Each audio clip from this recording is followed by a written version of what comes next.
Iran के सबसे अहम तेल निर्यात केंद्र खार्ग आइलैंड पर भीषण हमला किया।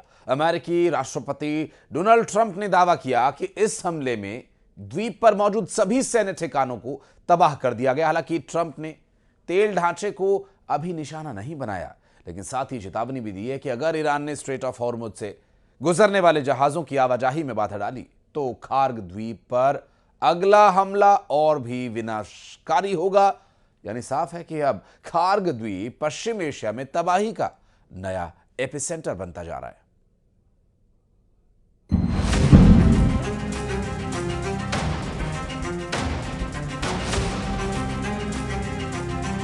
पश्चिम एशिया में तबाही का नया अलार्म।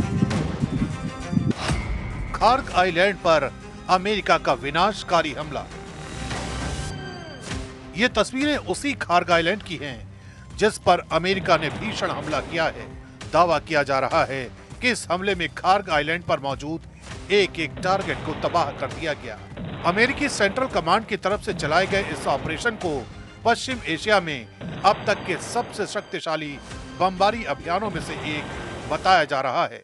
अमेरिकी राष्ट्रपति डोनाल्ड ट्रंप ने कहा कि इस हमले में द्वीप पर मौजूद सैन्य ठिकानों को निशाना बनाया गया, जबकि तेल से जुड़े ढांचे को जानबूझकर नहीं छुआ गया। लेकिन साथ ही वॉशिंगटन ने चेतावनी भी दी है, अगर ईरान ने स्ट्रेट ऑफ हॉर्मुज से गुजरने वाले जहाजों की आवाजाही में दखल दिया तो अगला हमला और ज्यादा विनाशकारी हो सकता है।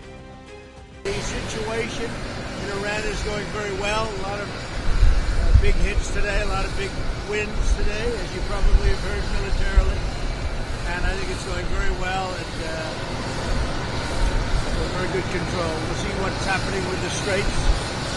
They continue to try and sabotage their own country in the Middle East, but it's been very, very strong militarily. Kharg island पर हुआ यह हमला कोई साधारण हमला नहीं माना जा सकता, क्योंकि अमेरिका की तरफ से इसे कई खास मकसदों से टारगेट किया गया है। यह द्वीप फारस की खाड़ी में ईरान के दक्षिणी तट से लगभग 25 किलोमीटर दूर स्थित है। प्रशासनिक रूप से यह ईरान के बुशहर प्रांत का हिस्सा है। खार्ग आइलैंड वो रणनीतिक द्वीप है जिसे ईरान की आर्थिक शक्ति की रीढ़ कहा जाता है।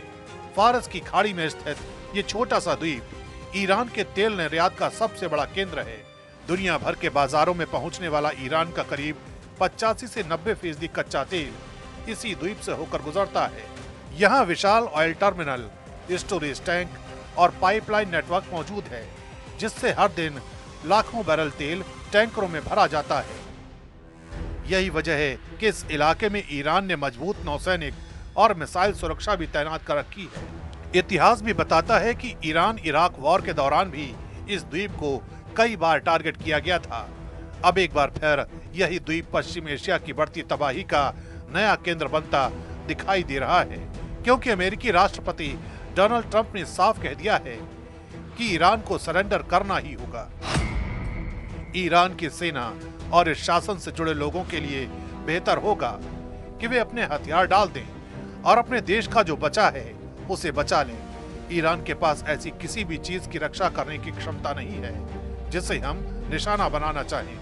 ईरान कभी भी परमाणु हथियार हासिल नहीं करेगा और न ही दुनिया को धमकी देने की क्षमता हासिल कर पाएगा। लेकिन खार्ग आइलैंड पर हुआ यह हमला सिर्फ एक सैन्य कार्रवाई नहीं है, बल्कि पश्चिम एशिया की रणनीतिक तस्वीर को बदल देने वाला संकेत भी माना जा रहा है, क्योंकि खार्ग आइलैंड सिर्फ ईरान के लिए ही नहीं बल्कि वैश्विक ऊर्जा बाजार के लिए भी बेहद अहम केंद्र है। माना जाता है कि दुनिया के तेल बाजार का बड़ा हिस्सा स्ट्रेट ऑफ हॉर्मुज और फारस की खाड़ी से होकर गुजरता है। ऐसे में अगर खार्ग आइलैंड पर तनाव बढ़ता है तो इसका असर सिर्फ ईरान तक सीमित नहीं रहेगा, बल्कि पूरी दुनिया के तेल बाजार और समुद्री व्यापार पर पड़ सकता है। यही वजह है कि खार्ग आइलैंड पर हुआ यह हमला अब पश्चिम एशिया में बढ़ते युद्ध और संभावित वैश्विक ऊर्जा संकट की सबसे बड़ी चेतावनी के तौर पर देखा जा रहा है।